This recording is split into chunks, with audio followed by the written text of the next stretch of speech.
ચાલો મિત્રો, નમસ્કાર. ફરી એકવાર મળી રહ્યા છીએ નવા મુદ્દા સાથે. મિત્રો, વાતની શરૂઆત કરીએ તે પહેલા જે પણ વિદ્યાર્થી મિત્રોને ચેનલને સબસ્ક્રાઇબ કરવાની બાકી હોય તે કરી લેજો.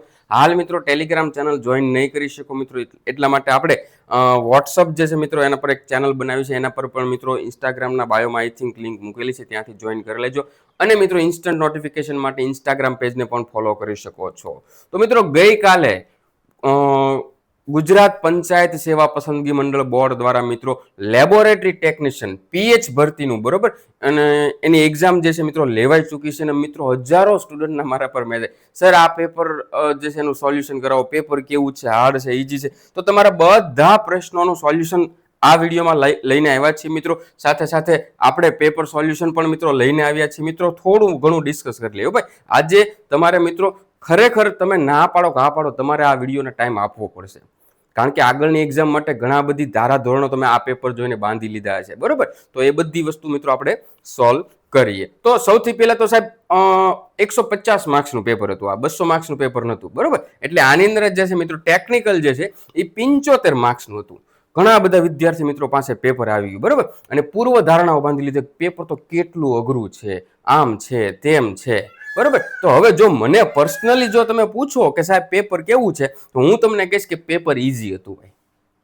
કેમ સાહેબ ઈઝી? તમે ભણ્યા એમાંથી આવ્યું છે બરોબર. પણ ઈઝી જે છે મિત્રો, કોઈ પણ પેપરની મેથડ મેં તમને કીધું હતું એ રીતે કે ભાઈ થોડું જે છે એ હાર્ડ હોય, બાકીનું મોડરેટ હોય, મોટા ભાગનું જે છે ઈઝી હોય. તો અહીંયા મિત્રો એ જ છે બરોબર. તો 80% જેટલું મિત્રો ઈઝી પેપર છે, 20% જે છે હાર્ડ છે. હાર્ડ પ્રશ્નો એવા છે મિત્રો કે જે મિત્રો તમને થોડા ઘણા ટપડે, બાકી જે ઈઝી અથવા તો મોડરેટ લેવલ કહીએ ને એ પણ તમને અઘરું લાગવાનું એકમાત્ર કારણ કે કોઈ પણ પ્રશ્ન સાહેબ વાંચીને સીધો જવાબ ના આવડે.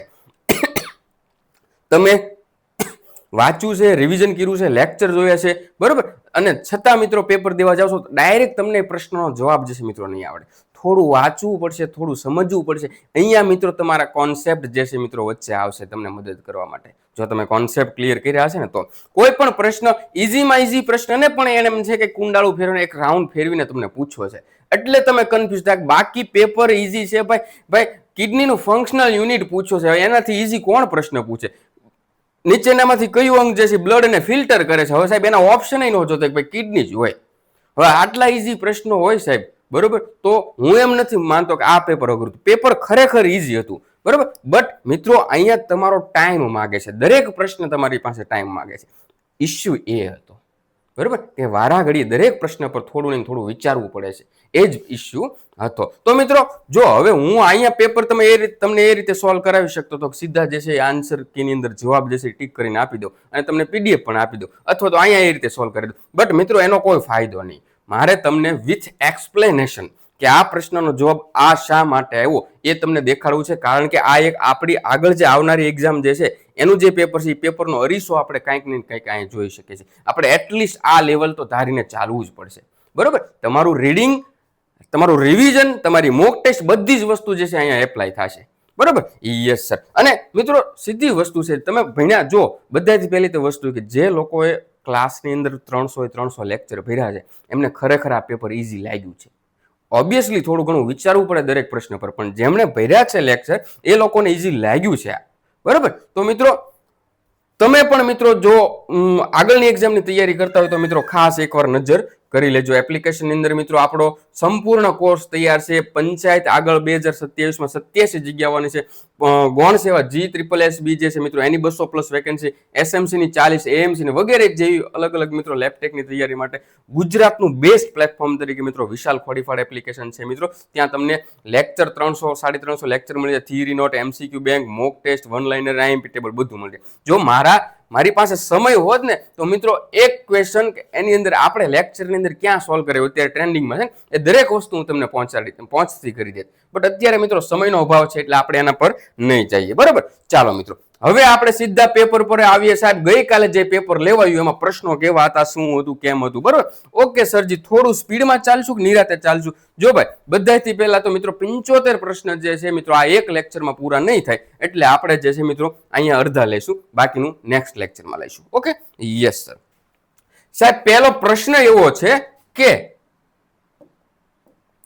Which of the following bones refer to the bone of the upper arm. લ્યો ભાઈ, કેવો પ્રશ્ન પૂછ્યો કે ભાઈ આપણું જે છે બરોબર, which of the following bones refer to the bone of upper arm, એટલે કે સાહેબ તમારો આર્મ એટલે સાહેબ આ મારો આર્મ થઈ ગયો.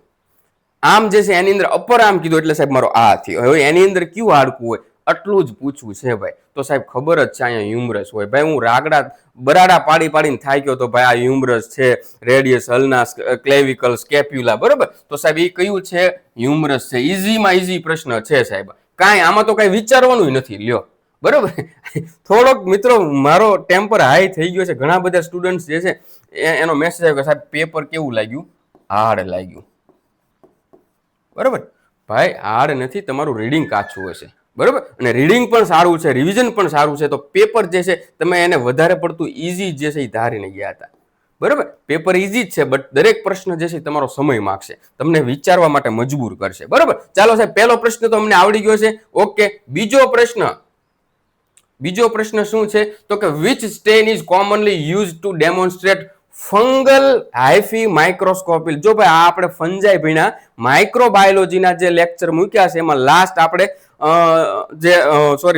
પેરાસાઇટ્સ, એના પર વાયરસ, એના પર જે છે મિત્રો આપણે ફંજાઈનું યુનિટ છે, એ ફંજાઈનું યુનિટ જે છે એની અંદર એક મેન્શન કરેલું હતું કે ભાઈ આ ફંજાઈની અંદર કે લેક્ટોફિનોલ કોટન બ્લુ જે છે સાહેબ માઇક્રોસ્કોપી માટે બેસ્ટ રહેશે. હવે સાહેબ અહીંયા કન્ફ્યુઝ થાય છે. જો ભાઈ ખરેખર KOH આપ્યું હોત આપણને ઓપ્શનમાં તો આપણે ઈ જ ટીક કરવું પડે, પણ એ નથી એટલે સાહેબ આપણે લેક્ટોફિનોલ કરવાનું છે. ગ્રામસ્ટેન સાહેબ નહીં આવે. ગ્રામસ્ટેન સાહેબ કેન્ડિડા માટે આવશે. બરોબર, આના માટે નહીં આવે. અને જેરેન સ્ટેન ને જીમ્સા સ્ટેન નામનું તો ઓપ્શન હોવો જ ના જોઈએ ને ભાઈ.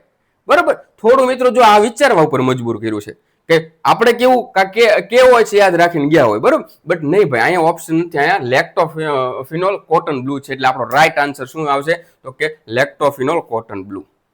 એટલે સમજાય છે સાહેબ? હવે આજ તો નથી સમજાતું અને જો ભાઈ અહીંયા મેં થોડું જે છે એક્સપ્લેનેશન આપ્યું છે મિત્રો, તમારી રીતે તમે વાંચી લેજો. Okay, yes sir. ચાલો સાહેબ, નેક્સ્ટ પ્રશ્ન એવો છે કે which of the following finger like projection of the small intestine mucosa primarily function to increase the surface area of absorption. લ્યા ભાઈ, જો આપ કેટલું મસ્ત, મેં હું એમ કહું મારું આંતરડું જે છે સાહેબ કાઢું, આંતરડાની અંદર જે છે ઝૂમ કરીને જો તો સાહેબ નાની વાળ જેવા સ્ટ્રક્ચર વાળી જે છે રચના આવેલી હોય એને શું કહેવાય? તો કે સાહેબ એને વિલી કહેવાય. આ વિલી શું કરે? તો કે સાહેબ હું એમ કહું આ સપાટી છે, આના અંદરથી ખોરાક એબ્ઝોર્બ થાય છે, બટ આની અંદર એક વિલી હોય તો વિલી જે છે એમાં સાહેબ સરફેસ એરિયા વધી જાય, એટલે કે વધારે પડતો ખોરાક જે છે મિત્રો એબ્ઝોર્બ થાય. તો મિત્રો આનો જવાબ શું આવશે? તો કે કોણ સરફેસ એરિયા વધારે છે એબ્ઝોર્પ્શન માટેની? તો કે સાહેબ વિલી. સમજાય છે કે?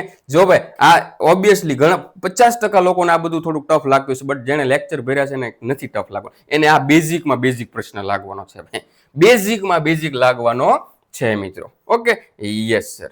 ચાલો ત્યાર પછી મિત્રો આગળનો પ્રશ્ન, જો ભાઈ ક્રમ પણ આડાવડો છે, એક પેપર એક મને મળ્યું છે એમાંથી મેં સીધા મિત્રો ટાઈપ કરાવ્યા છે. બરોબર, એ પ્રમાણે છે. જો ભાઈ બહુ અઘરો પ્રશ્ન આવી ગયો કે ઓટોક્લેવ જે છે સાહેબ એનું પ્રિન્સિપલ શું છે, કયા પ્રિન્સિપલ પર કાર્ય કરે? 4 વાર આખા સિલેબસ ની અંદર ઓટોક્લેવ ભણ્યા છે. લ્યો હવે તમે એમ કહો કે નથી આવડતું, નહીં સાહેબ અમને એની અંદર આવડે છે કે 121 ડિગ્રી સેલ્સિયસ 15 PSI 15 થી 20 મિનિટ માટે, બટ સાહેબ આ નથી. લ્યા ભાઈ ઈ તો આવડવું જ જોઈએ ને કે સાહેબ વરાળના પ્રેશર ઉપર કામ કરે છે ઓટોક્લેવ. બરોબર, ઈ શું છે? ઓટોક્લેવ છે સાહેબ ઈ ડ્રાય હીટ ઉપર નથી કામ કરતું, એની અંદર યુવી રેડિયેશન નથી આવતા, એની અંદર મેમ્બ્રેન ફિલ્ટર નથી આવતા કે ફિલ્ટ્રેશન થાય, કે પાણી ગરમ રાખીને વોટર બાથની અંદર સાહેબ એની અંદર સ્ટીમ વરાળનું પ્રેશર લાગે છે. આપણે ભણાવ્યું હતું કોની અંદર? તો કે ઓટોક્લેવની અંદર. અને સાહેબ આ પ્રશ્ન નેક્સ્ટ તમારે જો ભાઈ હું એમ કહું કે આપણી એક્ઝામની અંદર સેમ ટુ સેમ આ પ્રશ્ન ન પૂછે, પણ આ ટોપિક તો કવર થઈ શકે હો ભાઈ. આ તમને આ વખતે આવો પ્રશ્ન પૂછ્યો, બીજી વાર આ પ્રશ્ન પૂછે, એટલે યાદ રાખી લેજો. હવે સાહેબ આ તો જીવન મરણનો ખેલ છે, હવે માથું ના મારી શકીએ આપણે કોઈ પણ રીતે.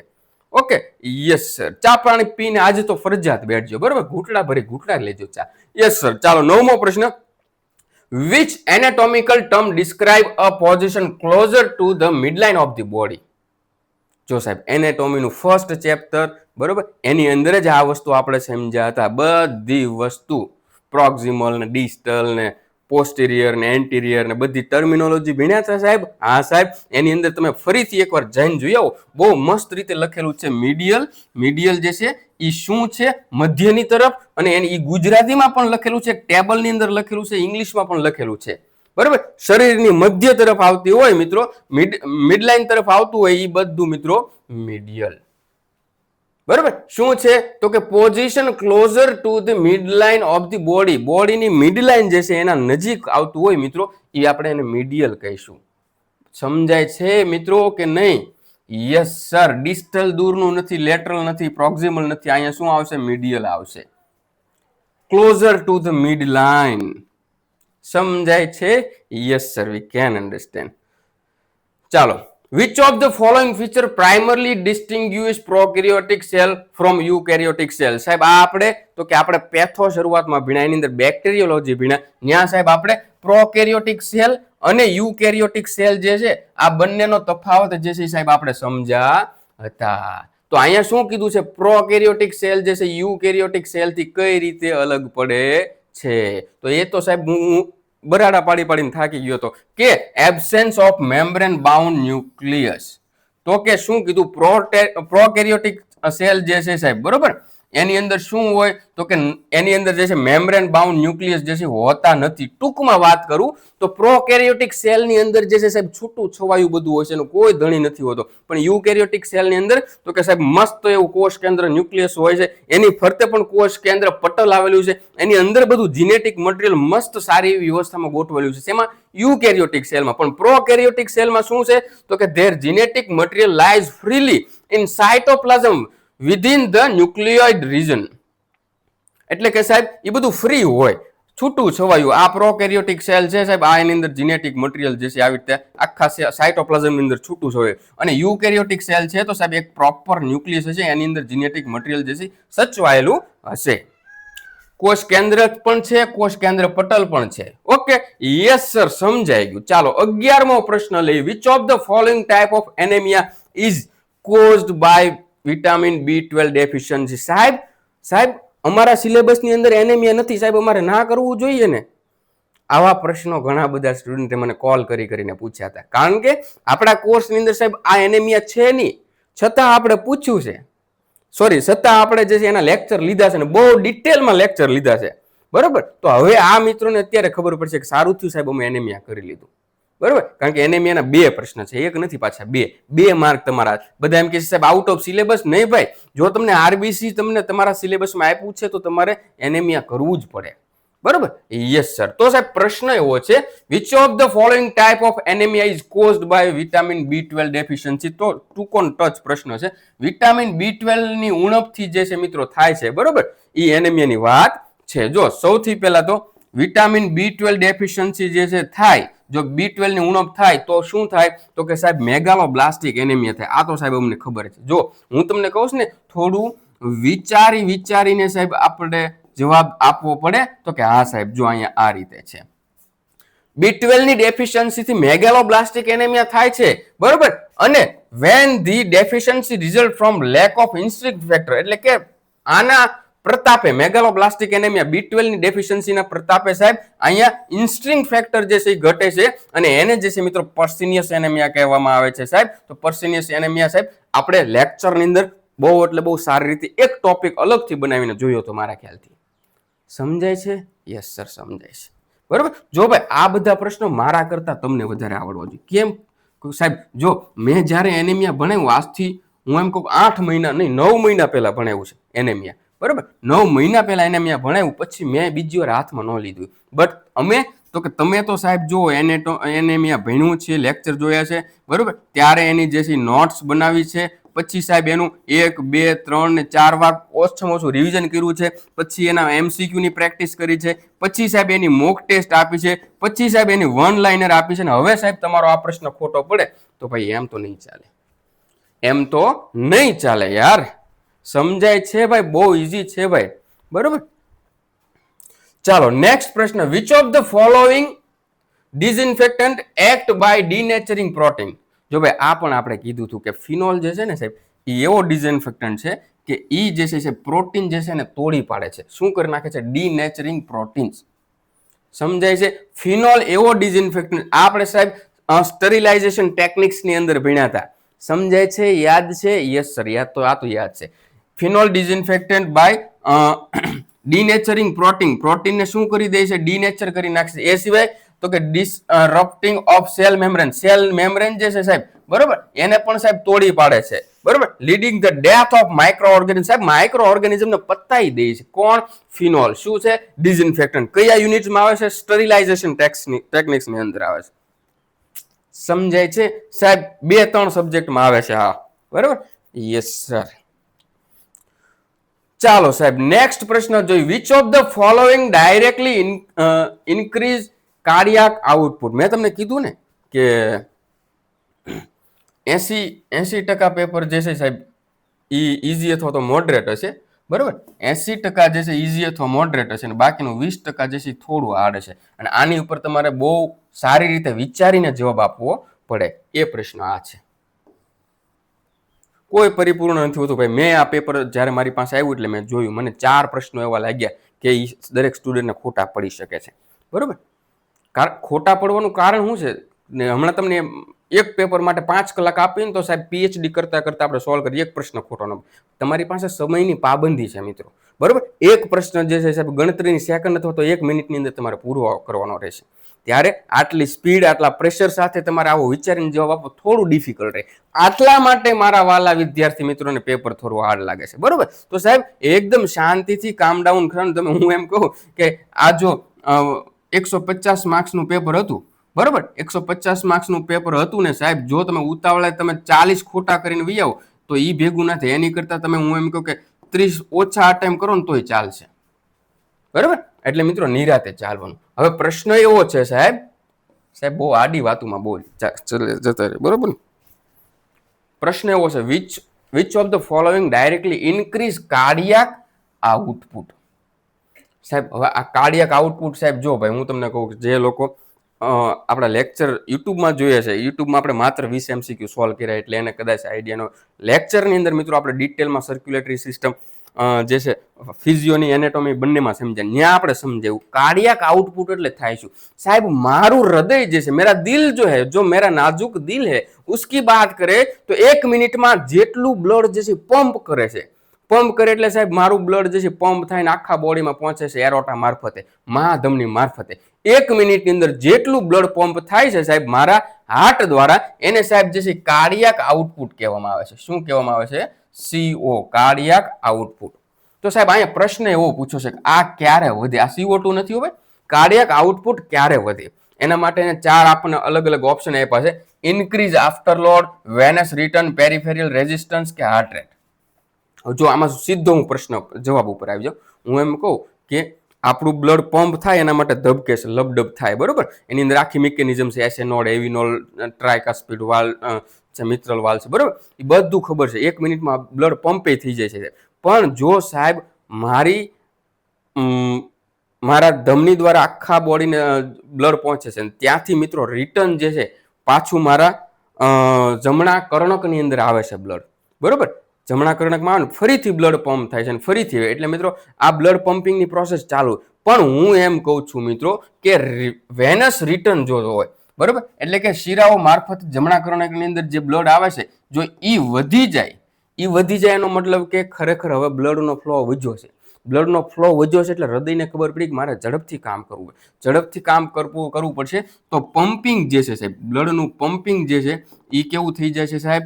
તો કે એ વધી જાય છે. પમ્પિંગ વધે એટલે ડાયરેક્ટલી ઇનડાયરેક્ટ કાર્ડિયાક આઉટપુટ વધે.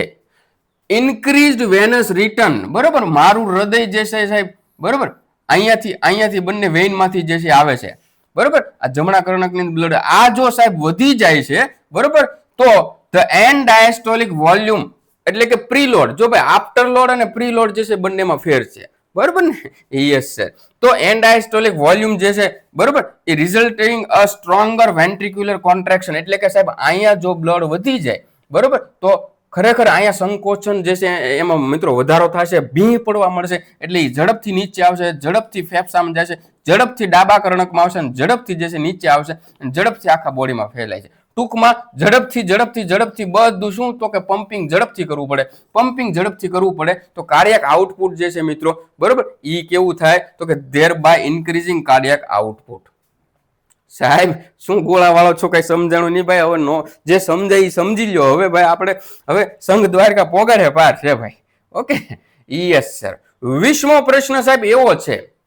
ઓ ભાઈ જો હવે હું તમને કસમથી કહું છું, મારે કેટલું બોલું, મારી પાસે બોલવા માટે ઘણું બધું છે, બટ બધું અહીં કેમ કરું. જો આગળના પ્રશ્નો મેં તમને એક બે સિવાયના એકદમ ઈઝી પ્રશ્ન ખરેખર નથી લાગ્યા તમને? શું તમારે ભણવામાં નથી આવ્યું? શું મેં તમને કોન્સેપ્ટ ક્લિયર નથી કરાવ્યું જ છે ભાઈ, બરોબર? બટ પેપર દેવા બેઠી ને એટલે પેલા અદબ વળીને આવી શાંતિથી બેઠી જવાનું.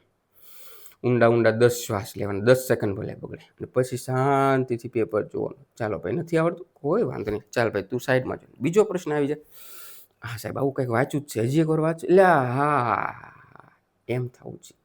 ઉતાવળે ઘાંઘું થઈને મિત્રો ધબાધબી નહીં બોલાવવા મળવાની, બરોબર? ઓકે સાહેબ, નેક્સ્ટ પ્રશ્ન એવો છે તો કે જો ભાઈ આ એક બેઠો પ્રશ્ન છે, મતલબ કે આ તો આપણે એક જીકે જેવો પ્રશ્ન છે. Vote is the contribution of Edward Zener? Edward Zener જે છે, બરોબર, એને માઇક્રોબાયોલોજીના ફિલ્ડમાં જે છે કઈ રીતે ફાળો આપ્યો છો? તો કે સાહેબ સ્મોલ પોક્સ જે છે મિત્રો એની વેક્સિન બનાવીને જે છે એને પોતાનો ફાળો આપ્યો હતો. ક્યારે? તો કે 1796. એને મિત્રો ફાધર ઓફ ઇમ્યુનોલોજી કહેવામાં આવે છે મિત્રો. Okay, yes sir. ચાલો ત્યારબાદ મિત્રો 21મો પ્રશ્ન છે મિત્રો. પ્રશ્નો આડાવાળા છે ભાઈ, પ્રશ્ન કેવા છે? આડાવાળા હશે મિત્રો. આપણે જો ભાઈ એક બે લેક્ચર તો થશે જ. Okay, yes sir. Which of the following mineral is most commonly deficient in anaemia? જો ભાઈ મેં કીધું તું સાહેબ એનેમિયા અમારા સિલેબસમાં નથી, કરવો પડશે. લ્યા ભાઈ કરી લ્યો, ભાઈ કરી લ્યો તો જ મૂક્યો હોય, બરોબર સાહેબ. એનેમિયાની અંદર મોટા ભાગે કયો જે છે મિનરલ ઘટતો હોય તો સાહેબ ઈ તો આ ઓપ્શન આંખ બંધ કરીને કહી દી. Sodium anaemia, magnesium anaemia, calcium anaemia કઈ સાંભળ્યું છે? નહીં સાહેબ. આયર્ન ડેફિશિયન્સી એનેમિયા જે છે સાહેબ અમે સાંભળ્યું છે. તો આયર્ન મોસ્ટલી આ મિનરલ જે છે વારાઘડીએ ઘટી જતો હોય છે મિત્રો. Okay, yes sir. Iron deficiency is the most common nutritional cause of anaemia because iron is essential four haemoglobin synthesis. બરાબર, આ બધું ઠીક છે ભાઈ, બરાબર. બટ આ જે છે સાહેબ, બરોબર, એફઈ જે છે હિમોગ્લોબિનના સિન્થેસિસ માટે જવાબદાર છે, જરૂરી છે સાહેબ, બરોબર. તો સાહેબ આ જ નહીં હોય તો હિમોગ્લોબિન જ ઓછું હશે, તો હિમોગ્લોબિન ઓછું હોય, આરબીસી ઓછું હોય, પીસીવી ઓછું હોય તો બધું સાહેબ હિમોગ્લોબિન એનેમિયા થવાની ચાન્સીસ રહે છે. Okay, yes sir. ચાલો મિત્રો, હવે એના પછીનો મિત્રો પ્રશ્ન છે, થાક લાગી જાય ભાઈ બોલી. Which of the following nerve supplies, બરોબર, which of the following nerve supplies the external urethral sphincter for voluntary control? બરાબર, સમજાય છે કે નથી સમજાતું? ધ પ્યુડેનલ નર્વ S2 થી લઈને S4 સુધી આવેલી છે, બરાબર. Supply the external urethral sphincter allowing voluntary control of urination. સાહેબ નથી સમજાતું. જો ભાઈ બધાથી પહેલા તો સ્ફિંક્ટર મસલ્સ આવે. સ્ફિંક્ટર મસલ એટલે સાહેબ એક પ્રકારના ગુજરાતીમાં કહીએ તો મુદ્રિકા સ્નાયુ આવે, બરાબર. મુદ્રિકા સ્નાયુ આપણે મુઠ્ઠી આમ કરીને અહીંયા જે ગળીઓ પડે ને આ ગળીઓ જેવા હોય સ્ફિંક્ટર મસલ. અને શું કીધું છે? વોલ્યુન્ટરી કંટ્રોલ ઓફ યુરિનેશન, મતલબ કે તમે જ્યારે મિત્રો તમને યુરિનેશન, તમને પેશાબ લાગે છે સાહેબ, બરોબર, તમારી ઈચ્છાથી તમે જાઓ છો ને પેશાબ કરીને આવો છો તો એ કેવું છો? વોલ્યુન્ટરી કંટ્રોલ ઓફ યુરિનેશન, બરોબર. તો ઈચ્છનીય મૂત્ર વિસર્જન થયું ગુજરાતીમાં કરતો. અને આ ઈચ્છનીય મૂત્ર વિસર્જન માટે સાહેબ તો કે એક્સટર્નલ યુરેથ્રલ સ્ફિંક્ટર જે છે એ ખૂબ એટલે ખૂબ મહત્વના છે સાહેબ. આપણે ફિગર સાથે સમજ્યા હતા ભાઈ, બરોબર. Yes sir. તો સાહેબ પ્રશ્ન એ છે કે એના માટે જે છે કોણ સપ્લાય, કોણ મદદ કરે છે? તો કે પ્યુડેન્ડલ નર્વ. Okay, yes sir. આ મિત્રો આ પ્રશ્ન કેવો છે ખબર? આમાં તમે આ ત્રણ જો વાંચેલું છે ને તો તમે આ પ્રશ્ન આ ત્રણ તો કોઈ દિવસ તમે સિલેક્ટ જ નથી કરવાનું. લાગતું વળગતું સીધું જ આ આવે, બરોબર. અહીંયા મિત્રો એક એલિમિનેશન મેથડ હોય, બરોબર. કેવી? Elimination method. કે ઘણીવાર તમને પ્રશ્ન આવડતો ન હોય ને કે સાચો જવાબ કયો છે એ નથી આવડતો, બટ બીજા ત્રણ જે છે સાહેબ 1 2 3 એ તો નથી જ આવતા. એના આધારે તમે મિત્રો સાચો પ્રશ્ન ટીક કરી શકો. એને એલિમિનેશન પ્રોસેસ કહેવામાં આવે છે. Okay, yes sir. ચાલો 25મો પ્રશ્ન. કેટલામો સાહેબ? 25મો પ્રશ્ન હવે જોઈએ આપણે તો which biological specimen is most commonly collected to diagnose diagnose શું છે ભાઈ, વાંચજો. Superficial fungal infection. સાહેબ ફંગલ ઇન્ફેક્શન છે, ફૂગનું ઇન્ફેક્શન છે, બટ સુપરફિશિયલ એટલે કે ઉપરની સાઈડ છે તમને એકદમ ચામડીમાં, બરોબર. તો એના માટે જે છે સાહેબ મોસ્ટ કોમનલી કલેક્ટ થતું એવું સેમ્પલ કયું, તો સાહેબ CSF લેશું આપણે એના માટે. હે ભાઈ, યા સાહેબ CSF, આ સુપરફિશિયલ ફંગલ ઇન્ફેક્શન માટે તમે CSF લેવા જશો, ગાંડા થ્યાક થવાના. યુરિન, સાહેબ યુરિન થોડું સાહેબ આ ફંગલ ઇન્ફેક્શન ઉપરનું ચામડી ઉપરનું જાણીશું. બ્લડ નહીં સાહેબ, બ્લડમાં તો ભણી ગયું કઈ નથી. તો સ્કિન ક્રેપિંગ જે છે સાહેબ લેશું આપણે. મને અહીંયા જે છે સાહેબ ફંગલ ઇન્ફેક્શન થયું છે તો ઉપરથી જ હું સ્કિન જે છે મિત્રો એનો છેદ જેવું આપણે લઈશું. શેના માટે, તો કે સાહેબ બાયોલોજીકલ પ્રોસેસ માટે, બરોબર. યસ સર, સમજાય છે કે નથી સમજાતું? Skin scraping are the prefer specimen for diagnosis superficial fungal infection such as ડર્મેટોફાઇટોસિસ.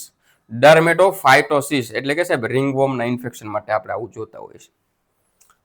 જો સાહેબ આ બધું છે ને કેવું છે ખબર છે, ઘણા જેમને પેપર આપ્યા છે ને જોતા છે ને કે સાહેબ આ અમે અત્યારે જોઈશ તો આવડે છે, ત્યારે નહોતું આવડતું.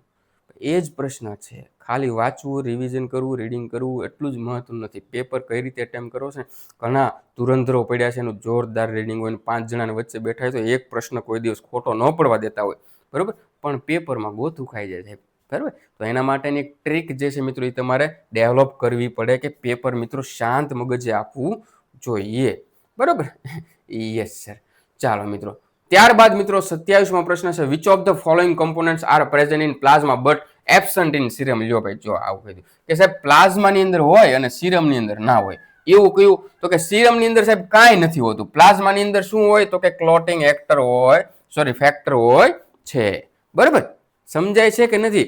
પ્લાઝમા જે છે સાહેબ આપણે EDTA માંથી સેન્ટ્રીફ્યુઝ કરીને લીધું હોય છે. EDTA માં બ્લડ જામતું નથી કારણ કે સાહેબ એની અંદર ક્લોટિંગ ફેક્ટર હોય છે, બરોબર છે, એન્ટીકોગ્યુલન્ટ્સ હોય છે. સ્પેશિયલી કયું, તો કે fibrinogen where serum is plasma after clotting and lack of this factor. સીરમની અંદર આ વસ્તુ હોતું નથી. ખરેખર બહુ ઇઝી પ્રશ્નો છે ભાઈ. 28મો પ્રશ્ન, why is it important to avoid refrigerating CSF sample before processing in laboratory. સાહેબ પેશન્ટનું CSF લાવ્યા છીએ તો આપણે એને રેફ્રિજરેટરમાં નથી મૂકતા. આ જ્યારે CSF મેં ભણાવ્યું ત્યારે પણ મિત્રો કીધું હતું, ઇન સચ ઘણી સ્પેશિયલ કન્ડિશનની અંદર આપણે જે છે રેફ્રિજરેટર નથી કરતા, કારણ કે એની અંદર જે ફાસ્ટેડિયસ બેક્ટેરિયા હોય છે સાહેબ એ બધા કેવા થઈ જાય છે, તો કે કિલ થઈ જાય છે. It kills fastidious bacteria. સમજાય છે? કારણ કે જો નાઇજેરિયા મેનિન્જાઇટિડિસ જે છે, બરોબર, એ લો ટેમ્પરેચર પ્રત્યે સેન્સિટિવ હોય છે મિત્રો. જો તમારે આનું કોઈ કામ ન હોય તો ઘણીવાર કરતા હશે, બટ આના માટે મિત્રો લો ટેમ્પરેચર જે છે મિત્રો એના પર મૂકીએ તો એની વાયબિલિટી જે છે મિત્રો, બરોબર, એ લૂઝ થઈ જાય છે. Reducing the chance of isolation સાહેબ એ પછી આપણે કરી શકતા નથી. તો સાહેબ CSF ને જે છે, બરોબર, આપણે રેફ્રિજરેટર એટલે કે લો ટેમ્પરેચરે મૂકતા નથી. 29મો પ્રશ્ન સાહેબ એવો છે, જો ભાઈ હું એમ કહું છું ભાઈ હું કઈ બહુ એવું કઈ જાણકાર નથી, કોઈ ભગવાન નથી, હું તમને આ સોલ્વ કરાવું છું તો મારા પણ થોડા ઘણા ખોટા પડી શકે એક બે દિવસમાં પ્રોવિઝનલ આવશે. આપણે મસ્ત કોઈ એવો અહમ અભિમાન નથી કે હું એમ કહું મારા સાથે છો. ભાઈ સાયન્સ દરિયો છે, કયા પર્સપેક્ટિવથી કયો પ્રશ્ન પૂછવાનો ઘણીવાર આપણે સમજવામાં ભૂલ થાય તો મિત્રો એકાદો ખોટો પણ પડી શકે છે, બરાબર. જો સાહેબ બહુ અઘરો પ્રશ્ન પૂછ્યો છે, બહુ એટલે બહુ, કે which of the following gland ગ્રંથિ is located in neck and produce thyroid hormone. સાહેબ એવી કઈ ગ્રંથિ છે જે ગળામાં આવેલી હોય છે અને થાઇરોઇડ હોર્મોન જે છે, બરોબર, થાઇરોઇડ હોર્મોન જે છે એ પ્રોડ્યુસ કરે છે. સાહેબ આવો અઘરો પ્રશ્ન તો UPSC વાળા નહીં પૂછતા હોય. કઈ ગ્લેન્ડ, તો કે થાઇરોઇડ ગ્લેન્ડ, બરોબર. કયા હોર્મોન જે છે સિક્રેટ કરે છે? T3 અને T4. T3 નું નામ શું છે? ટ્રાય આયોડોથાઇરોમાઇન અને T4 થાઇરોક્સાઇન, બરોબર. તો આ બંને સાહેબ પાછું આવડવું જોઈએ. આ નેક્સ્ટ એક્ઝામ આપણે એક્ઝામ આવું પૂછાય છે, બરોબર. Yes sir.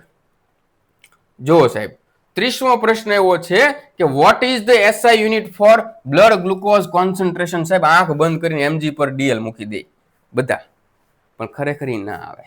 કેમ સાહેબ? આવશે mol પર લીટર, મિલીમોલ પર લીટર. કેમ સાહેબ? તો કે SI યુનિટ પૂછો છે સાહેબ તમે, બરોબર.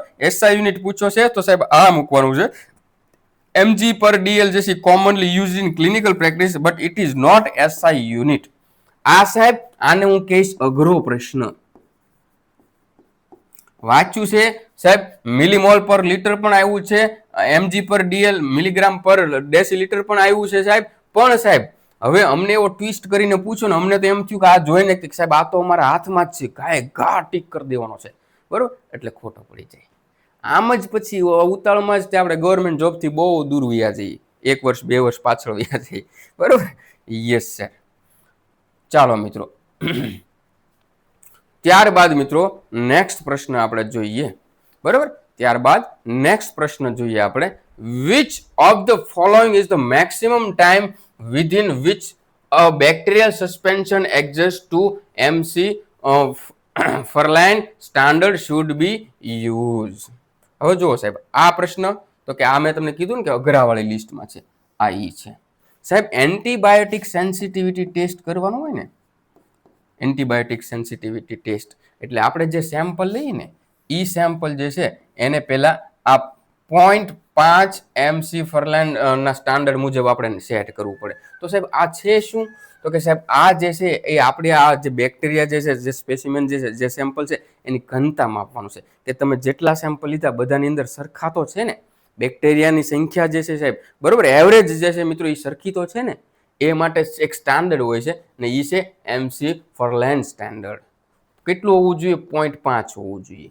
તો સાહેબ આપણે અહીંયા પ્રશ્ન એવો છે કે which of the following is the maximum time, કે કેટલા સમયની અંદર જે છે, બરોબર, વિચ બેક્ટેરિયલ સસ્પેન્શન એક્ઝિસ્ટ, તો કે સાહેબ 60 મિનિટ્સની અંદર. 60 મિનિટ જે છે, બરોબર, 60 મિનિટથી વધારેના ઓપ્શન સાહેબ અહીંયા છે 120 ને 90. તો સાહેબ 60 મિનિટની અંદર સાહેબ એની જગ્યાએ 90 અથવા તો 120 મિનિટ આપણે જે છે, બરોબર, એ રાખી દઈએ તો સાહેબ તો જે છે બેક્ટેરિયા જે છે મલ્ટિપ્લિકેશન થવા મળે, અને જે આપણી ઘનતા જે પહેલા બેક્ટેરિયાની જે આપણે સેટ કરી હતી એનાથી વધી જશે, બેક્ટેરિયાની સંખ્યા વધી જશે. તો 90 120 ની આવે ને 15 તો સાહેબ બહુ ઓછું પડે છે. એટલે આઈડિયલ ટાઈમ કેટલો છે? 60 મિનિટ છે. Bacterial suspension is exist to 0.5 MC Farland standard, બરોબર, should be used within 60 minutes to ensure that inoculum density remains accurate for antimicrobial susceptibility testing, AST માટેની છે. માઇક્રોવાળા સાહેબ આ પ્રશ્નનો જવાબ બહુ આરામથી આપી ગયા છે. બિચારા મારા વાલા ડાયા ડમરા કેમેસ્ટ્રી વાળા વિદ્યાર્થી મિત્રો, કે પછી બાયો કેમ વાળા વિદ્યાર્થી મિત્રો, કે પછી બાયોટેક વાળા વિદ્યાર્થી મિત્રો, જે કોઈ આવતા હોય એ બધાને થોડીક તકલીફ પડી હશે. સમજાય છે મિત્રો કે નથી સમજાતું? બરાબર.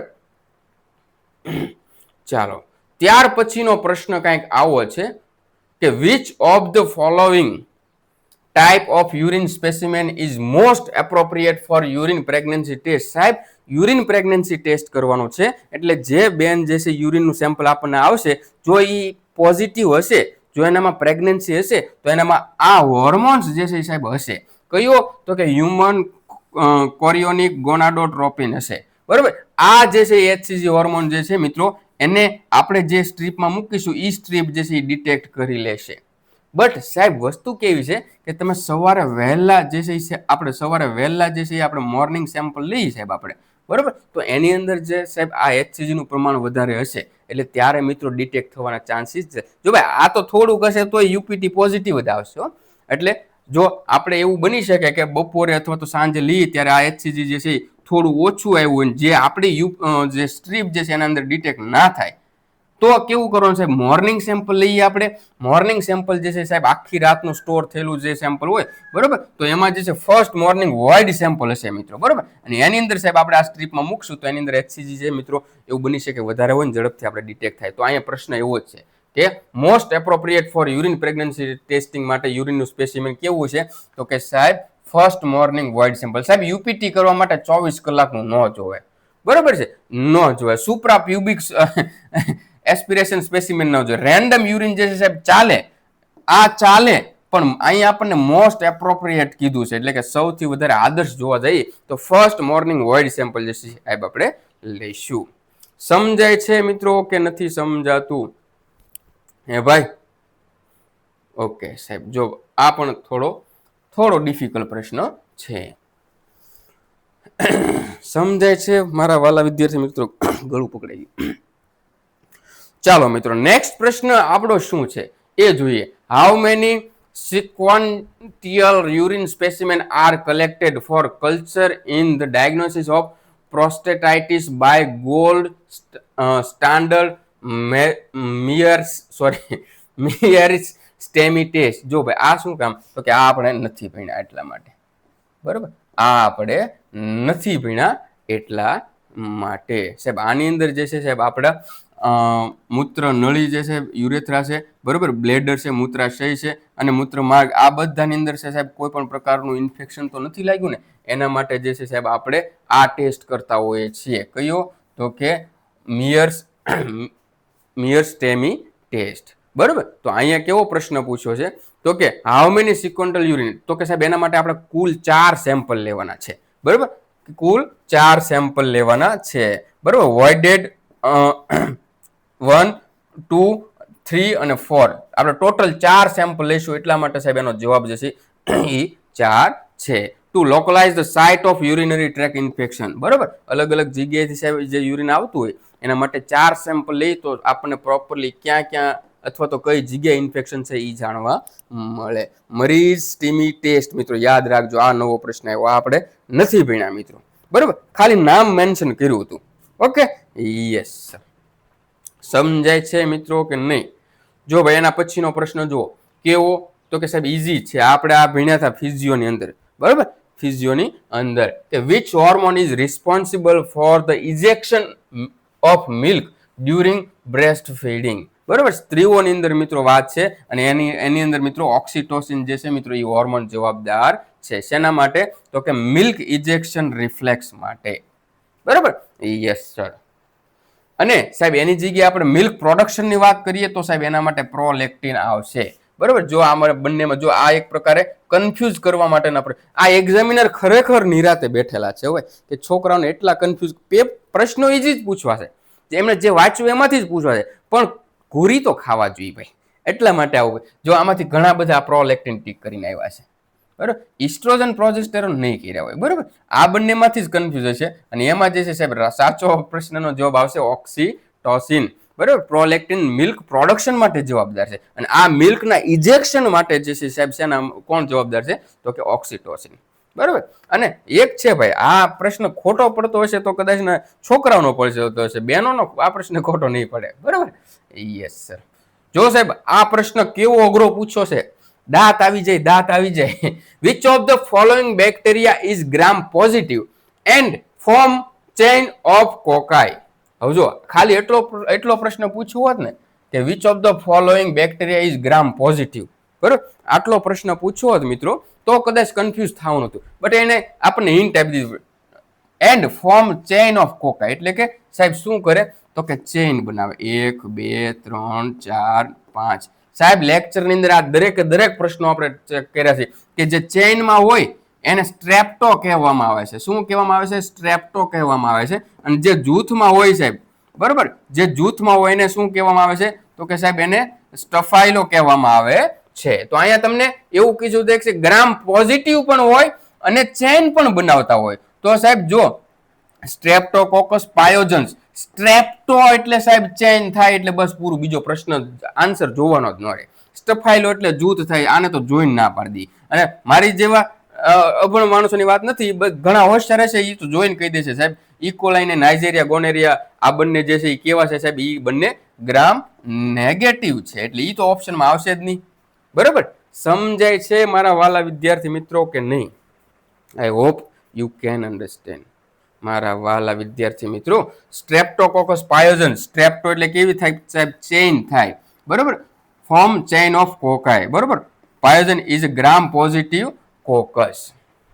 લ્યા સમજાય છે કે નથી સમજાતું મારા વાલા વિદ્યાર્થી મિત્રો? હા, હવે આપણે મિત્રો આજ માટે તો એટલે સુધી રાખીએ, બરોબર. આપણે બાકીના પ્રશ્નો જે છે એ નેક્સ્ટ લેક્ચરમાં કાલે લઈને આવશું, બરોબર, અથવા તો પરમ દિવસે અથવા તો કાલે જ લઈને આવીશું. હવે વસ્તુ કેવું છે મિત્રો, થોડું ડિસ્કસ કરી લઈએ ભાઈ, થોડો ટાઈમ આપજો ભાઈ. તમે ખરેખર હું એમ કહું કે આ આપણે જેટલા પણ પ્રશ્નો મારા ખ્યાલથી આપણે 30 કે 35 પ્રશ્નો જોયા છે, બરોબર. આમાંથી હું એમ કહું કે 4 પ્રશ્નો એવા હશે કે જે આપણને ગોથું ખવડાવે એટલે ડેફિનેટલી ગોથું ખવડાવે, કારણ કે તમે ઉતાળમાં હો એટલે. બરાબર. બાકીના જે છે સાહેબ, હું એમ કહું કે 30 પ્રશ્નો એવા છે કે જે આવડે છે સાહેબ, વાંચવામાં આવ્યા છે, છતાં ખોટો જવાબ ટીક થવાની પોસિબિલિટી વધારે છે. કેમ? તો કે સાહેબ એને આ પ્રશ્ન જો આ જવાબ આપતો ને તો એને આમ ફેરવી ફેરવીને પૂછ્યા છે. જો તમારું રીડિંગ સારું હશે સાહેબ, બરાબર, તમારું રિવિઝન સારું હશે સાહેબ, મોક ટેસ્ટની પ્રેક્ટિસ સારી હશે મિત્રો, તો જે છે સાહેબ કોન્સેપ્ટ સારા છે, તો તમને ગમે એટલા ફેરો ને તમે સાચો જવાબ જ ટીક કરશો. એટલે અહીંયા મિત્રો સોનેરી સલાહ શું છે ખબર છે? સોનેરી એક સલાહ જો ગુજરાતીમાં લખું, નિરાતે અને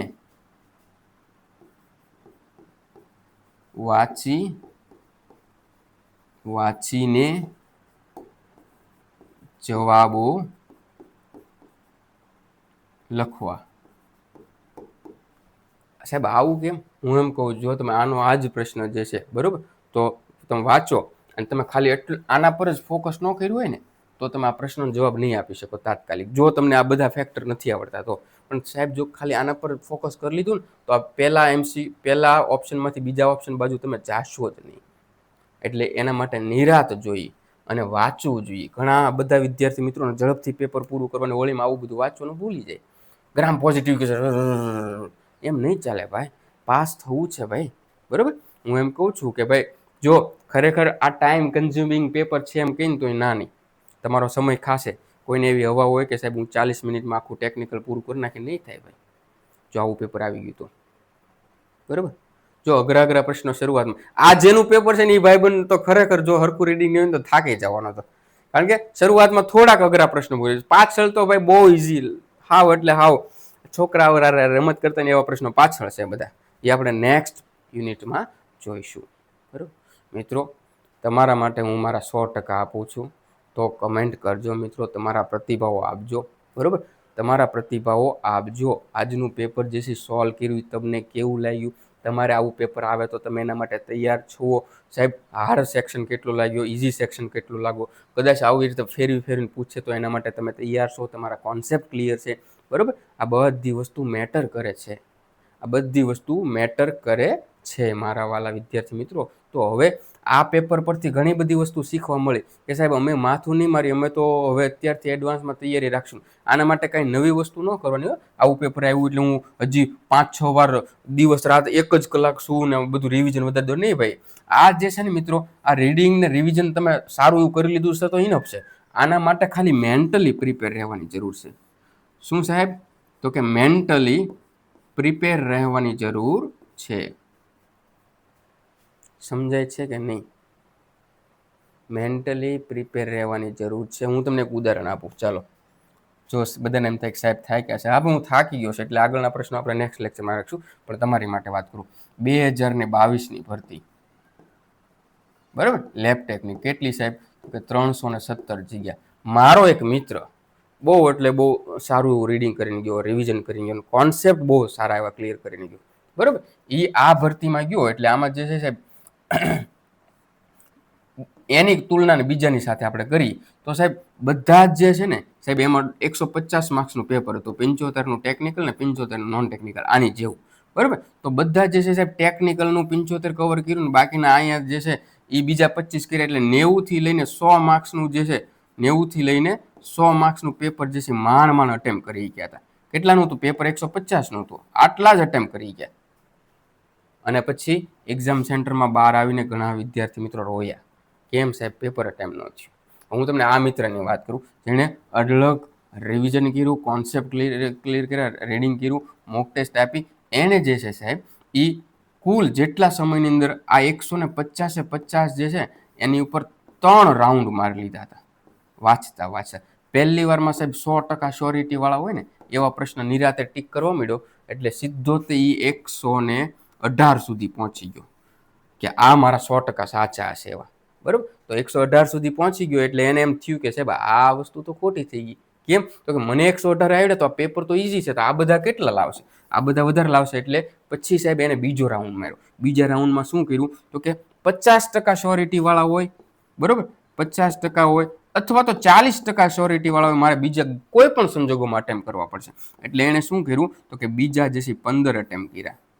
એટલે હવે તો કે હવે સાહેબ 133 અટેમ્પ થઈ ગયા અને પાછો ત્રીજો રાઉન્ડ માર્યો એમાં એક પણ જે છે એમાં નામનો તુક્કો નતો લાગતો એટલે એને એક પણ ટીક ના કરી. હવે આ વસ્તુ એને કરી સાહેબ, ભલે એક દુઃખ છે કે એને આ 15 ટીક કર્યા ને એ 15 ખોટા પડ્યા અને 118 જે છે એ સાચા હતા 100% એમાંથી પણ મિત્રો માર્ક માઇનસ થયા. બટ એ મિત્રો પાસ થઈ ગયો બરાબર. બટ તમારું એનું રીડિંગ જુઓ, એનું રિવિઝન જુઓ કે અહીં લોકો જે છે એ પેપર 100 માર્ક્સનું પૂરું નથી કરી કે ત્યાં 150 મિનિટ 3 રાઉન્ડ મારી અને એકદમ કામલી શાંતિથી ખબર છે જેનું જે થવું છે મેં વાંચ્યું છે એમાંથી આવે છે એટલે મારે વિચારીને જવાબ દેવાનો છે.